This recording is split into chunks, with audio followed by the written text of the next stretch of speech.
Dr. Ambedkar, the main architect of India's constitution, had federalism as its chief mark for the country's governance. It combines the feature of a federal constitution with strong unitary features. This framework has served to hold the country together for more than 60 years, and it gained independence, showing significant progress in several areas, but with the center assuming a more dominating role.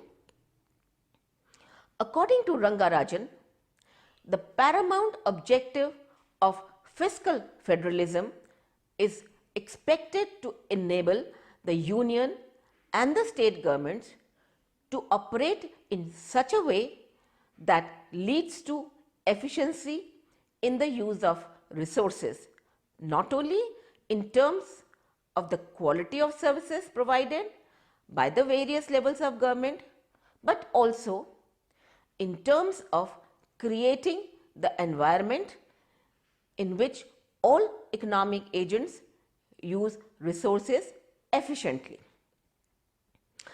Fiscal relations in India had evolved over time through political, institutional and functional changes within the ambit of the provisions of the Indian Constitution.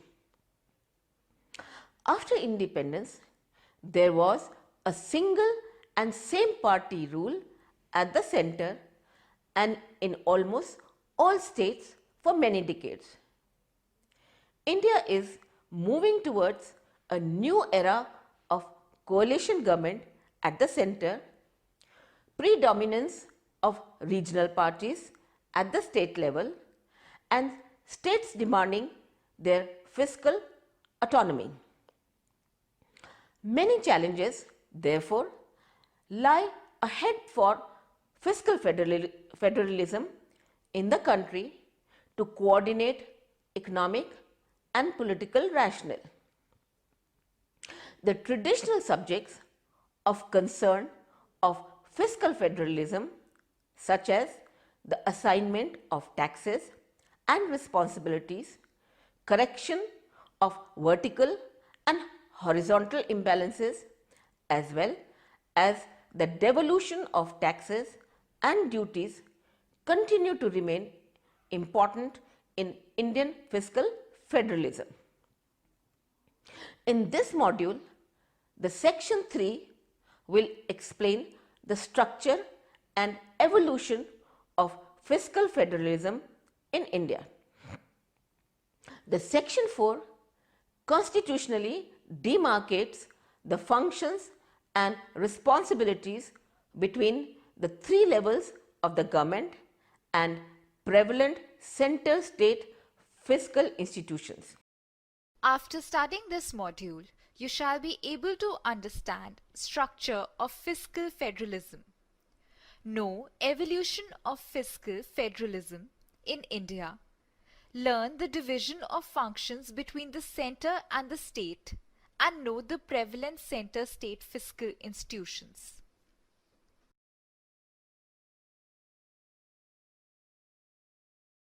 India has a largest democratic federal system with 29 states governed by their own elected government and 7 union territories which are centrally administered. Fiscal relations in India had evolved over time through political, institutional and functional changes within the ambit of the provisions of Indian Constitution. The traditional subjects of concern of fiscal federalism, such as the assignment of taxes and responsibilities, correction of vertical and horizontal imbalances, as well as the devolution of taxes and duties, continue to remain important in Indian fiscal federalism. Federalism is a system of government where the power is divided between a central authority and various constituent units of the country.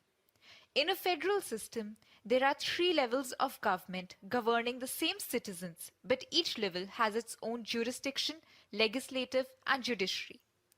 The institutional structure of multi-level government is shown in figure. The top level is the central or union government, and below it lays the level of state governments and then local governments. Below the states, there are local governments both in urban and rural areas. Rural local governments again are at three-level district, taluk or block and village. The urban local governments consist of municipal corporation in the cities, municipalities in small cities and towns, and notified area committees in smaller towns. The constitutional design of federal fiscal arrangements has pre-independence roots, especially in the Government of India Acts of 1919 and 1935.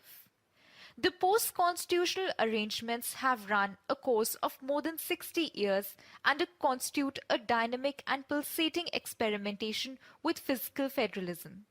The evolution of fiscal federalism in India can be broadly divided into four periods.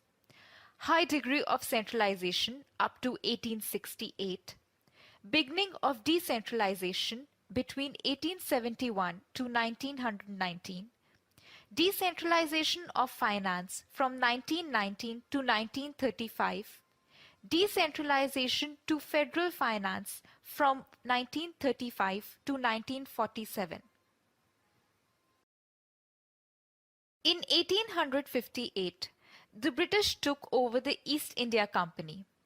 There was a complete and exclusive central control over provincial resources and expenditures. Provincial governments had to raise revenues for the central exchequer, and no expenditure was allowed to be incurred without the sanction of the centre. This extreme centralization of powers and responsibilities did not work for long, given the vast size of the country. The first step towards decentralization appears to have been thought out in 1861 to overcome the recurring deficits in the imperial budgets, especially during 1843 to 1860.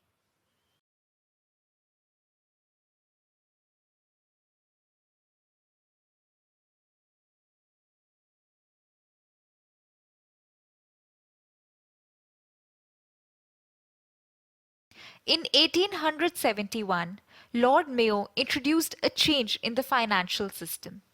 The system was decentralized. Powers and responsibilities were shifted to provinces or states. This scheme also awarded the states to impose taxes in certain fields. Provision of fixed grants was made to local governments to maintain specific services. It was the beginning of federal finance in India. The next step towards decentralization was taken during 1877 to 1881, with a view to make fresh revenue settlements with all the provinces. Lord Lytton introduced a change in the system by further decentralization. Departments of excise duty, stamps, justice, and public administration were allocated to the provinces. The grant in aid was also increased. In 1882, Lord Ripon brought a change by giving some more sources to the provinces. The system of quasi-permanent settlement was initiated in 1904 and was made permanent in 1912.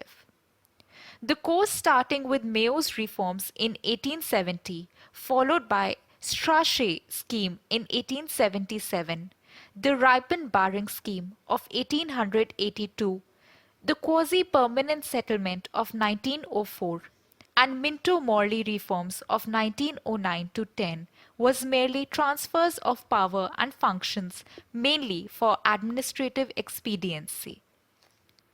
In the history of fiscal federalism in India, the period from 1919 to 1935 is remarkable for the considerable change in the approaches of the Government of India in respect of the devolution of resources to the provincial governments. The Montague-Chelmsford Report on Constitutional Reforms was submitted in 1918, which led to the passing of the Government of India Act 1919. The Montague-Chelmsford Reform of 1920 accepted the federal goal and marked the first major step towards provincial autonomy and federalism. The provincial and central budgets were completely separated. The background principle for this division had been that the subjects in the interests of the provinces should be predominantly provincial. To advise on the amounts of provisional contribution, the Financial Relations Committee was appointed under the chairmanship of Lord Meston. The Meston Committee suggested that the basis of provincial contribution should not be the estimated budgetary surplus of the provinces, but should be the increased spending power of the provinces. It recommended that the standard contribution should be computed on the basis of the relative taxable capacity of the provinces and other economic factors. Provincial contributions under the Meston settlement during the 1920s provided perhaps the only example of transfer of funds from the provinces to the centre in the long history of fiscal federalism in India. The depression of the 1930s weakened the revenue position of the provinces. Provinces, on their part, suffered from large fiscal deficits. Lord Leighton surveyed India finance and presented to the Simon Commission in 1929 to 1930 recommended allocations and grants from central revenues on the basis of origin and population.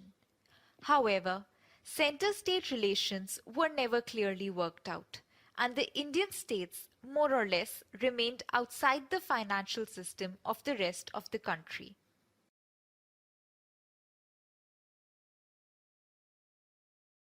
The Government of India Act of 1935 constituted the second important landmark in the fiscal history of India. This act introduced more changes on the lines of federal principles. It divided the revenue resources into the following four categories: taxes levied, collected and retained by the central government, taxes levied, collected and retained by the provincial governments including the agricultural income tax, taxes levied by the federal government but shared with the provinces or collected and retained by the provinces. Grant in aid. The period of the Second World War witnessed great strains on central finances. It tilted the balance of power in the favor of the centre as the rapidly rising railways contribution was excluded from the distributable surplus. The partition of India necessitated modification of the financial arrangements between the centre and the provinces. It envisaged not only the division of revenue sources between the federal and provincial governments, but also grants in aid for the needy states. This act contemplated a financially strong centre and not one which would be dependent on the contribution from the provinces. In this act, the functions of the central and provincial governments were classified into federal legislative list, provincial legislative list and concurrent legislative, that is jointly federal and provincial. The Government of India Act 1935 was a turning point in the Indian fiscal federalism, and it forms the main basis for financial federalism after independence. Since many questions were left open, Sir Otto Niemeyer inquiry was appointed. He suggested collection and population as the factors to be considered in the distribution of central revenues. The Constituent Assembly was constituted in 1946 for drafting the Constitution of India. After the independence, the Constituent Assembly commenced its work against the background of surpluses with the provinces and financial stringency at the centre. Their views were as follows. The allocation of sufficient financial power is a must for establishing a decentralized government system.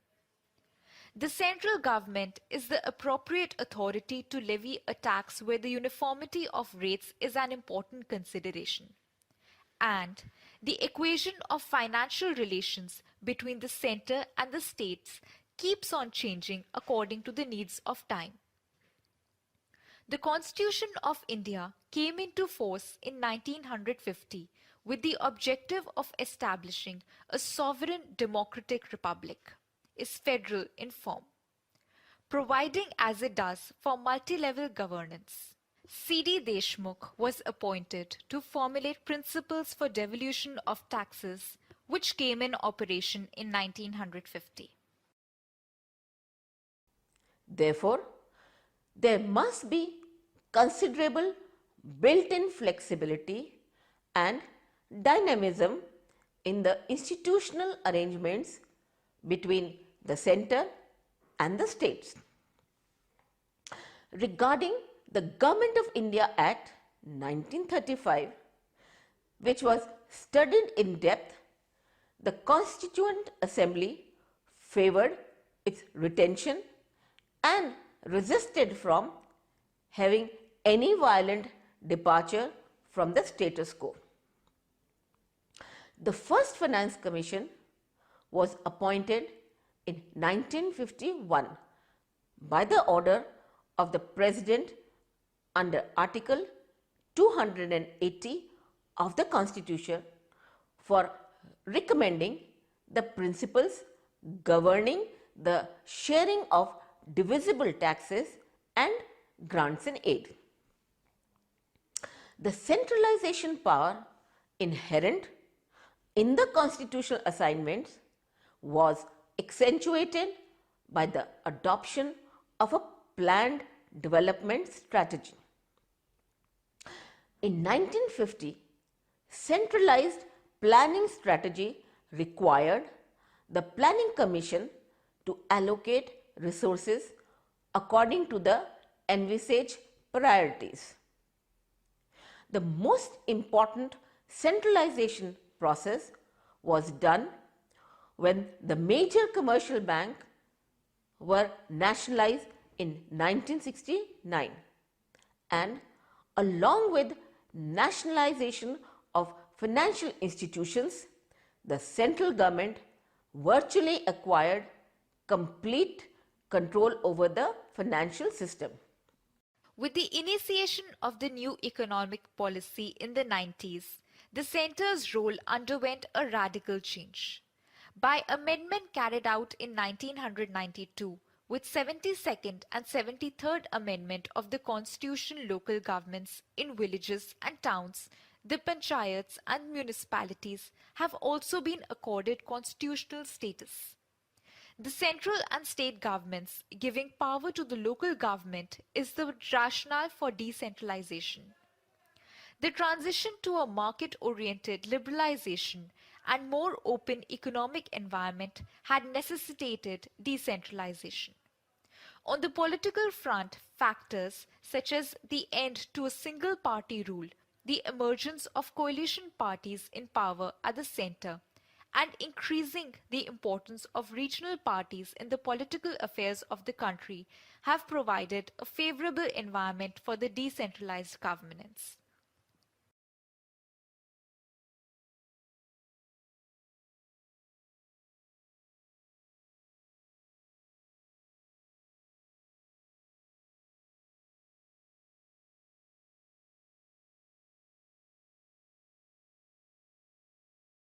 The functions and financial powers of the government were divided into central and state spheres, along with the concurrent areas.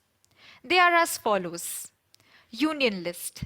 Exclusively under central government relates to the functions of national importance like defense, atomic energy, external affairs, communications, constitution, organization of the Supreme Court and the High Courts, elections, currency, finance and exchange, foreign and interstate trade and basic industries, etc. State list. Exclusively under the state government, which looks into the life and welfare of the people, such as public law and order, local administration, education and public health, fisheries, rural development including agriculture, etc. Concurrent list. Under the purview of both center and the state government.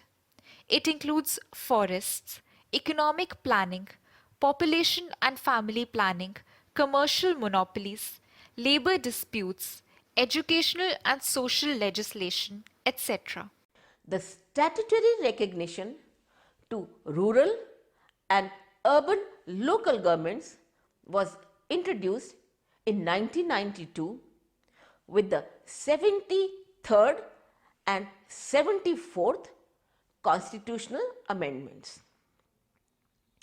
It was required to pass legislation appointing Panchayati Raj institutions and urban local bodies. A separate list of 29 functions for rural local bodies and 18 items for urban local bodies were placed in the 11th and 12th schedules respectively for the rural and urban local governments to implement concurrently with the states. The source of finance were also identified for the local bodies. Each state government was required to appoint a state finance commission to recommend tax devolution and grants to local governments. According to the Article 246, 7th Schedule, Parliament has exclusive powers to make laws regarding matters enumerated in Union List. On the other hand, the legislature of any state has exclusive power to make laws for the state regarding any of the matters enumerated in State List, subject to other clause. With regard to the concurrent list, both the union and the state legislatures can make laws in respect of the subjects enumerated in the concurrent list, but any union act can override a state act in the event of a conflict between the two on a matter in the concurrent list. Thus, the union has supremacy over a wide range of the legislative field.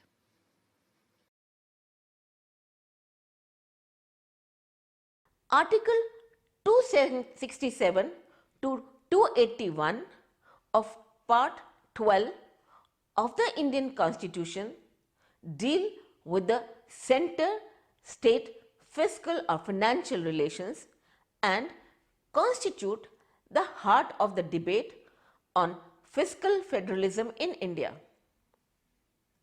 The three lists include the powers of taxation also.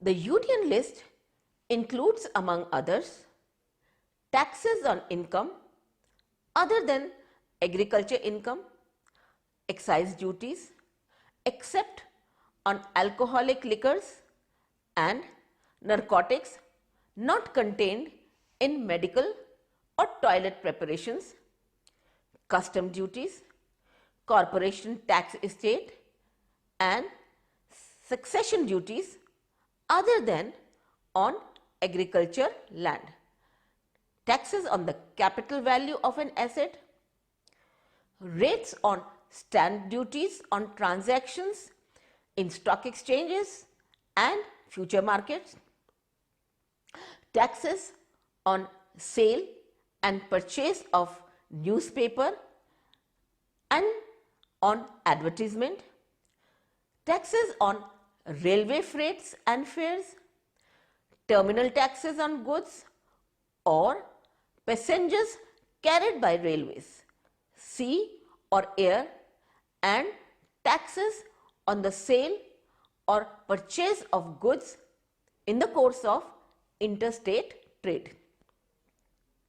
The state list includes land revenue, excise on alcoholic liquors, tax on agricultural incomes, estate duties, taxes on sale or purchase of goods except newspapers, taxes on vehicles, on professions, on luxuries, on entertainment, on stamp duties, except those on financial documents, taxes on land and buildings, taxes on the entry of goods into local area, excise on alcoholic liquors and narcotics, taxes on sale and consumption of electricity, toll,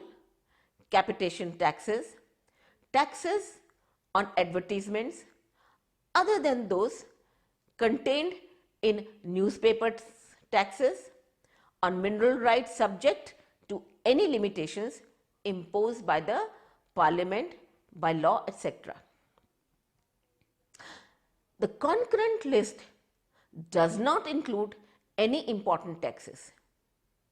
The centre enjoys all the residuary powers of taxation even when they are not listed in any of the three lists.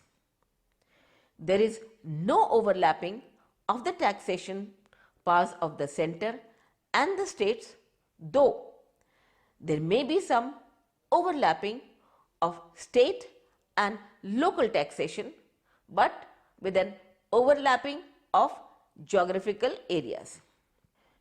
A new regime in the indirect taxation with the proposed Goods and Services Tax (GST), which will replace the existing system of value added tax in India, will challenge the fiscal autonomy of the states and thus fiscal federalism. The GST defined by the 13th Finance Commission includes four broad characteristics. They are as follows: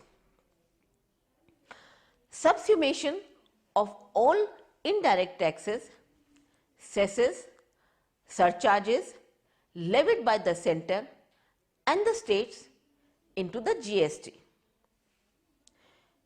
A common threshold criteria for the centre and the states with a minimal list of exemptions. No distinction being made between goods and services which would be subject to a single rate. To maintain revenue neutrality, a special provision to allow for petroleum products to be subject to an additional levy apart from GST. Federalism in India is characterized by constitutional demarcation of revenue and expenditure powers among the three levels of government. Over the last 6 decades, an overarching institutional framework had emerged to deal with center-state financial relations in India. The Planning Commission, a body set up through an executive order of the centre dated 15th March 1950, to make an assessment of the material, capital and human resources of the country and to formulate a plan for effective and balanced utilization of the country's resources. National Development Council, set up in August 1952 to strengthen and mobilize the effort and resources of the nation in support of the 5-year plans. to look after the needs of the disadvantaged states and to provide them adequate resources on equitable and administratively feasible arrangements, the Constitution provided for the appointment of a Finance Commission as per Article 280 of the Constitution of India.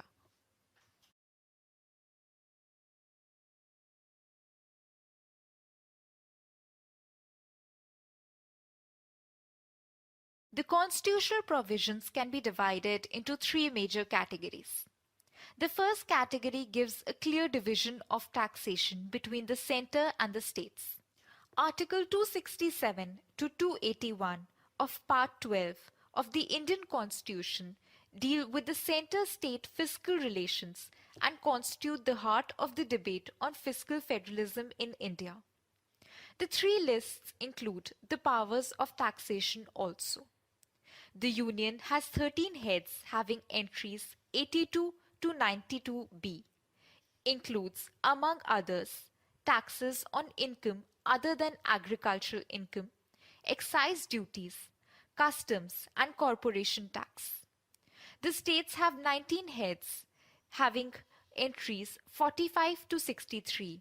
Includes land revenue, excise on alcoholic liquors, tax on agricultural incomes, estate duty, taxes on sale or purchase of goods, taxes on vehicles, on professions, on luxuries, on entertainment, on stamp duties, etc.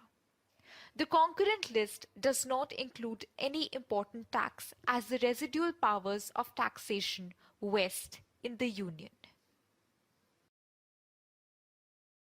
The second category deals with the distribution of revenues and sharing of resources between the Union and the states.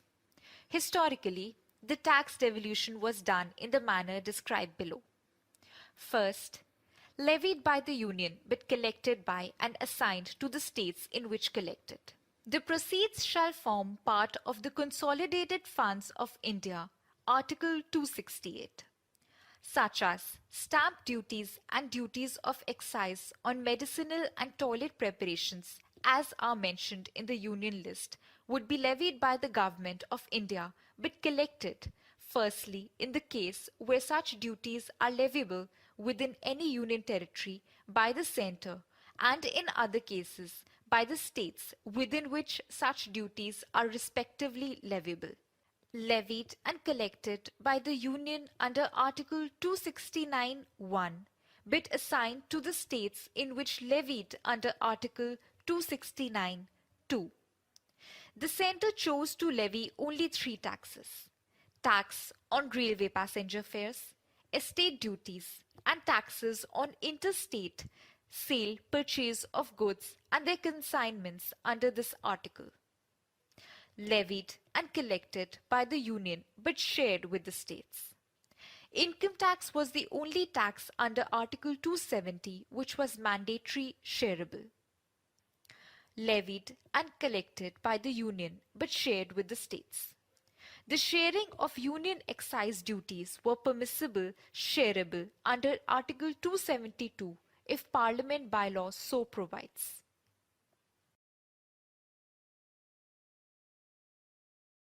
The third category empowers the Union government through Parliament to provide each year grants in aid of the revenue to the states in need of assistance.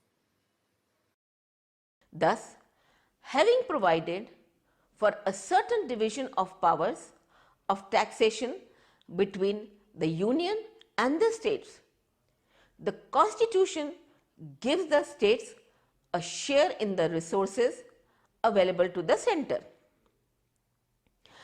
Any amendment of the lists from the Union and the states derive their power of taxation is covered by the provision to Article 368.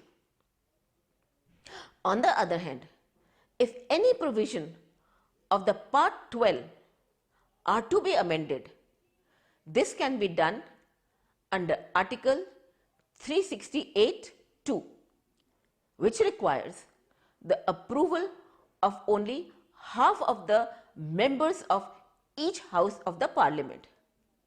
This means that the share of the union resources that the states are entitled to can be altered by Parliament by its power of amendment. Below the states, there are over 250,000 local governments. Each of the state governments has developed powers to levy certain taxes and fees to village panchayats and urban local bodies. The states have also instituted a system of sharing of states' revenue and giving grants to urban and rural local bodies.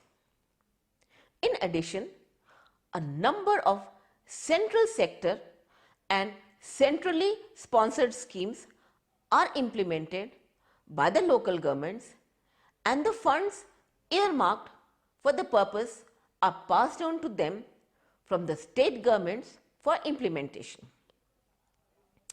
It is the combination of all three agencies, namely the Finance Commission, Planning Commission and various ministries of Government of India, that has taken over several years, qualitatively significant and quantitatively demanding decisions, resulting in an increasing level of transfer of resources from the center to the states. Let us now summarize what we have learnt in this module. The Constitution of India has ushered a union of states, giving the nation a federal character even while several features appear to be those of a unitary state. Fiscal federalism entails the division of responsibilities in respect of taxation and expenditure among the different levels of government. The constitutional design of federal fiscal arrangements has pre-independence roots, especially in the Government of India Acts of 1919 and 1935. Fiscal relations between the centre and the states describes the legislative, executive and judicial powers of the centre and states through the union, state and concurrent lists. The transition to a market-oriented liberalization and more open economic environment had necessitated decentralization. On the political front, the emergence of coalition governments and the centre and increasing importance of regional parties in the political affairs of this country have provided a favourable environment for decentralized governance.